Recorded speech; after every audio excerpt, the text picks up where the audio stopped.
home is where the heart is, where we live, but the feet might also live. Words of Oliver Wendell Holmes. On that note, I welcome you to another edition of New Day, the voice of a new generation. My name is Ivan Dugan, it hasn't changed, and I have as my muse in the studios with me. Your muse indeed. Okay, welcome to the wind-up edition of this program called New Day. We will try as much as possible to make sure that with this program, the various segments is actually going to wind you up and gear you up to be a better person. And also, in the course of the program, you stand a chance to win 5,000 naira. That sounds very interesting. Very, very. We had the winner last week. Yes, we did. 5,000 naira. He went to win 5,000 naira. Okay, my name is Tunbosun Gilbert. All this and lots more coming your way right after this break. Stay with us.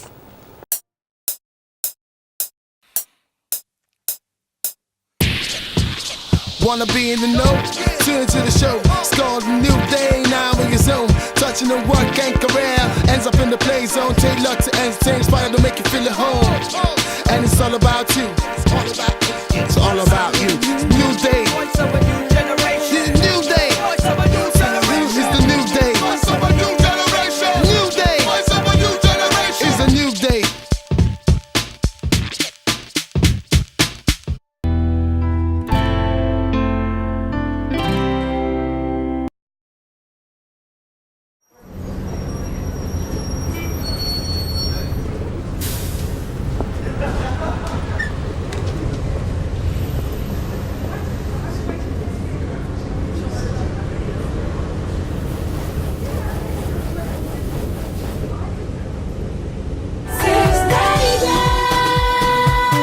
Do not deface public property. Do the right thing. Let's change the way we think.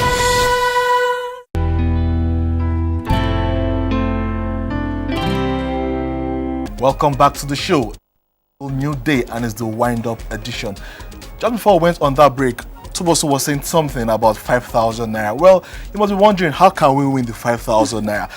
Well, not to keep you in suspense anymore. What you will just do is later on, Tunbosun will give you a word. What you need to do is fill in the missing letters. Once you fill in the missing letters, it makes a word. The word then creates a creative sentence with the word. Make a creative sentence with the word, and the most creative sentence gets to win the 5,000 naira. In order for us to see your sentence, just post it on our Facebook page, www.facebook.com/NewDayTvShow. When we see it, we'll pick the best and we'll give the person 5,000 naira. Simple. So, Tunbosun, may we have the word? Okay, if you have your pen and paper, are you ready? I'm going to give it to you now.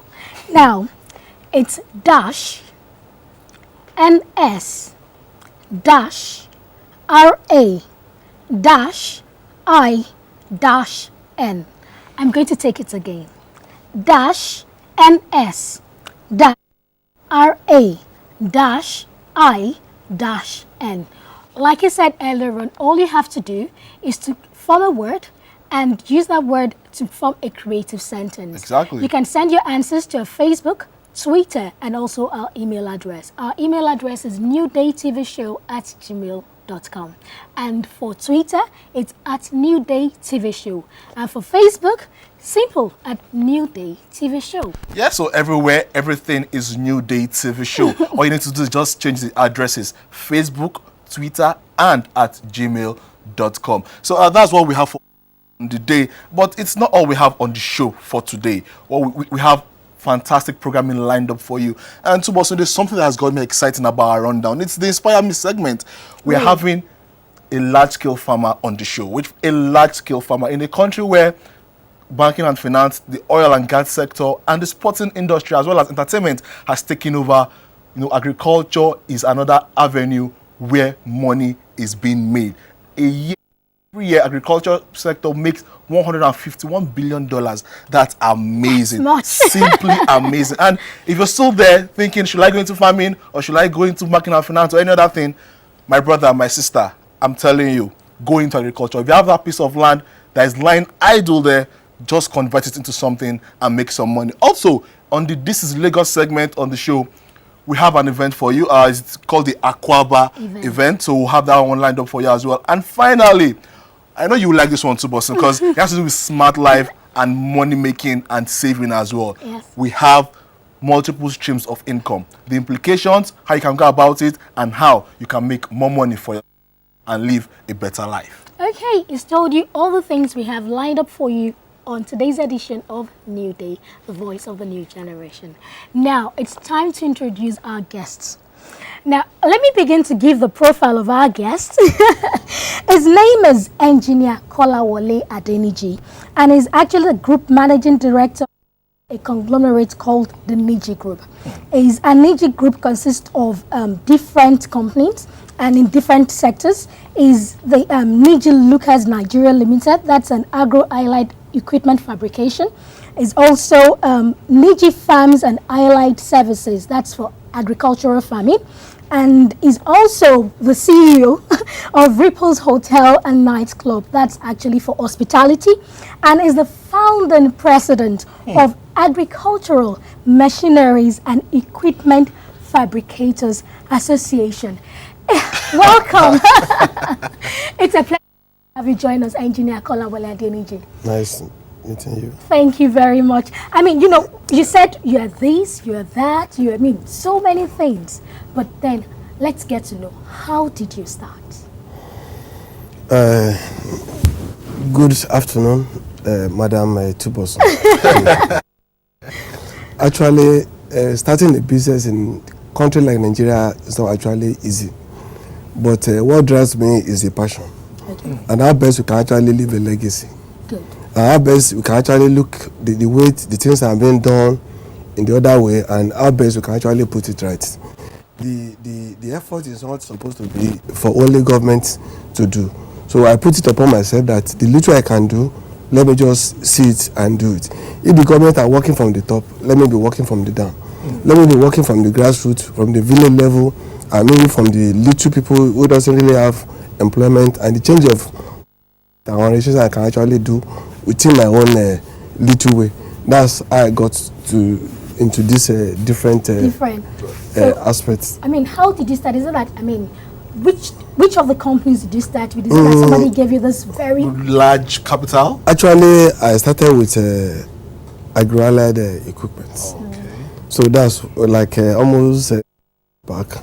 So I started with providing solutions to most of the post-harvest products that they don't actually, that got rotten, and maybe because of glut in the market. So I now look into it that, okay, how best can I actually do this? I started with the fast food industry, providing some of the ovens, display counter, molds, and everything for fast food, and equally working with some of the multinational, they produce food allied products, giving them some of the parts that they can actually use in replacing some equipment, so it's the production can actually be continuous. So they won't have any intermittent production. So that's the way I started with. So later I look into farming when I started going abroad, that I saw the way farming is being done. And I look at Nigeria, where the same human being, why can't we do something better than these people? Because we have a lot of, they have limitation, we don't have limitation. They can only maybe do farming for like 6 months within a year. But we can actually do farming for like almost 12 months, whole year, with either with irrigation or without irrigation. We have north, we have south, we have different topography that we can actually do different farming. And having it in mind that people eat every day. So that one brought me into, okay, let me design equipment that can actually use for Nigerian market or for African products. Yes. So that's why I started doing some little dryers, doing some milling units, then doing some ovens and some other things. Manufacturing this thing? No, I did designing, and I did you did the designing and the fabrication of it. Okay, and so yes, that's where your engineering background came into play, the designing. Yeah, designing, and I actually put it to practice fabrication and produce even the parts to actually put all these machines together. Well, when you started this agriculture, when you ventured into agriculture years back, how profitable was it, or were you just visionaries? Actually, I told you, I'm trying to set the template. Okay. So I am running a kind of integrated farming, end to end, to say, in farming, producing the machine, do the farming proper, land clearing, planting, weed control, and land preparation. You could do the harvesting and equally do the processing and look for the market. So normally what I'm actually using as a background is your market supposed to determine your production. Your production is supposed to determine the size of farming you do. Then your production equally determine the kind of you do. But when I look at the way farming is being done, I look at people just going to farming without necessarily looking for the market. You're supposed to look for guarantee your market first. Know your target audience. Know your target audience first before you now think of what to grow. So I did what I can call a kind of a survey on different aspects of different farming. Value addition, the farming proper. So I have to go to village level, look at the people look at their limitations, look at why the farmers are still remaining the same way they are. That's why the people eat every day. That's why they farm every day of the year. Why the common people frying normal garri we eat every day? You meet them this year, they still remain the same way they are. No value addition. Does it really mean they don't really understand the meaning of life? Does it really mean they are just working to keep money, or they don't really make money? Or does it really mean that there's a missing gap between the consumer and the producer? Is it that the middleman is the one eating the money? So those are the ones I actually went to. You did your own work. My own work, my case study on different aspects of it. I look at it. So I'm not using that case study on my own. I found out that most of the farmers you see, they are the ones that will do the land clearing, do the planting, even the weed control. Wow. So if you don't know how to mix a proper chemical for herbicide, so you won't get it done. So I want to train some different people on what I call service provider. So if a farmer, you don't need to be the one that will do everything. Like specialization. Yes, division of labor. Yeah, division of labor. And if you're a farmer, you must be able to reduce your overhead from even the land clearing, the weed control, the planting. So by the time you harvest on a minimal cost, so that you can actually compete with the market. With the market. Because I noticed that most of the existing farmers, they don't actually put their labor into what they do. So I have done it in such a way that before anyone goes to farming, you must know how much you are going to make at the end of the harvest. Fantastic. So I've been able to break it down on the system of, okay, this amount of money for clearing, this amount of money for this amount to sell, and this is the profit to make. So those are the template sheets I'm actually using to run my farming. Okay. Well, you said you studied all of this, the farming, and its many components. How long did it take you to study them? How long? No, it's not long. Everything depends on passion. When you have passion, you are passionate of doing something, and you actually want to get results. I cannot do it alone, but what I try to do is to actually look for people, young people that can really have interface with. Okay. So if I can actually buy them to my own vision, they look at it as their own project. Yes. So they're not looking backward. A lot of people keep on saying to get good people in Nigeria is difficult. To get your staff must be your friends, not just your slave. Okay. So I take most of my staff as my friends. I show them everything. They have access to everything that is going on. Yeah. So if I'm not around, they assume that the business is their own business because they see their in whatever they are doing. So a lot of using to see their life in farming, and they know that provided that people eat every day, no, the sky is the limit. So I begin to now look at the farming as a profitable venture. Yeah. So I employ the Okada rider people. Wow. I do change your mindset for them. Most of the graduates, immediately they finish serving, they comes. I gave them a template of this, what you can do, and this how much you can actually make. I expose them to general agriculture. So you may be thinking that you want to do cassava farming, and deep into saying you want just a poultry farming is more better for you, which maybe your passion you have. Different passions comes with different things. Yes. Maybe vegetable that you just like how to do. That's it. If you like playing with flower when you are young, the better for you is to do farming. If you like playing with sheep and goat, why don't you do on sheep and goat and make it as a money-making venture? So I'm trying to make farming as a lucrative venture for everybody to see that good thing, and it's a good to go business. Okay. Well, for those of you who are watching this program right now, I know you want to send your questions for him. Yeah, don't forget, just go to our Facebook page, www.facebook.com/NewDayTvShow. Drop your comments and your questions, and our Twitter handle as well is @NewDayTvShow. So Tunbosun, you still have more questions for? Yes, I mean, you've told us so much about the farming and things like that, but I'm sure that out there who's like, oh, I'm sure this man had lots of money, that's why he went into farming, or even when you started with the agro highlight. So what was startup like for you? Did you have so much? No, you don't actually need to have money before you go to even, I can say most of the businesses. Most of my business I went to, I don't really have money, and I didn't even borrow money from anybody. You didn't borrow money from anybody? Just started with the little money you have. Yes, I just started with little money I have. But I don't like keeping money in bank, whereby you're worshiping money. I like turn around the money. When you do a business today, you make 1 naira. If you put more effort, your gain you make in it, you turn it back again. Tomorrow you convince more people, good quality, good products, and pricing.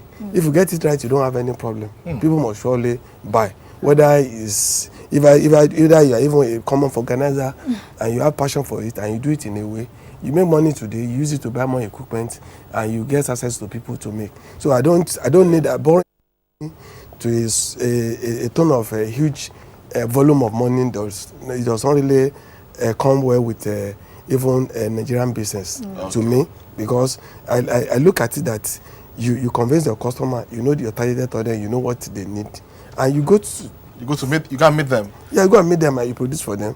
By the time they taste your product is okay or your equipment is okay, they will recommend another person for you. Another person will pay, and you keep on growing the same way. That's all. Okay, we still have engineer Kolawole Adeniji in the studio with us, and we'll take this very short break. And when we come back, we still have many more questions for you, sir. Stay with us.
That's a very large expanse of land. Yeah. Very large. Where do you farm?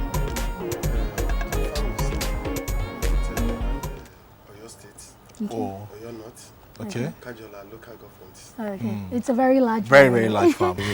Now, I mean, many of the young people out there, we all want white collar jobs. We want to work in the oil sector, the banking sector, and things like that. Now, how can you sell farming to a young person? Thank you. Farming is actually a good venture, even better than oil to me. Because, yes, better than oil, because we eat every day. Yes. And I've been into it. I know what is good. You plant today, in another 2-3 weeks, you harvest and you make your money. So if a young graduate or a young farmer, the advantage, you have your own time. You dictate your time yourself. You don't really need to be or to work under any stress. Another thing that can actually make the young ones going to farming is the enabling environment. government are trying, but they still need to look at it to make it more lucrative. Like my farm, I have a farmhouse, and when you come to my farmhouse, you will not even like to live. So if I come there now, I wouldn't want to No, come you back. wouldn't like to live. Yes, you know, I told you we do integrated farming. You have chicken, you have animal, you have different vegetables. So you feed fresh. Some of the people on the farm. So I have a template for anybody that really want to go into farming. It may not necessarily be through my own farm, but a kind of a spreadsheet of on how you go about you can start sustain and how much to sustain and how much you can actually make. And I'm working on another project for people who like building housing estates. I'm trying to do a kind of estate, like a Dubai in Nigerian environment. Fantastic. So that when you actually come, you just say, no, let me go and resign and actually come and belong to this section of a part of the world. Because at the farm, you see that everything is relatively peaceful and you don't really go under any stress. You wake up at your own time, you go to bed at your own time. So I'm equally trying to introduce another thing to farming. Like most of the thing I do, most of the week on my farm, I do a kind of party for some of the staffs. So they have the social aspect of farming. So they're not missing out on anything. Yes, because I realize that farmers, they close on farm, they come back in the evening, they go to bed. So I'm trying to extend the active hour of every farmer to be okay. When you come back from 6, you can see have a kind of active period till around 10 o'clock before you go to bed. So those are the kind of things we can actually send a signal to the equally do a lot of mindset changing for them and skill acquisition.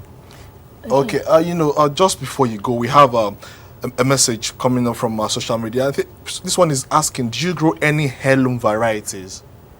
Heirloom variety? Yes, whether you use your plants to grow hair products for women and men alike, like other farmers. No, we don't. Majorly what we do is we're trying to give a template on how we can run a profitable farm on whatever we eat, not just no, we don't do that. So if I happen to be a young person now and I want to start it, I don't want to come to you, but how can I just start it? I mean, I wake up this morning and I want to go into farming. What should I do?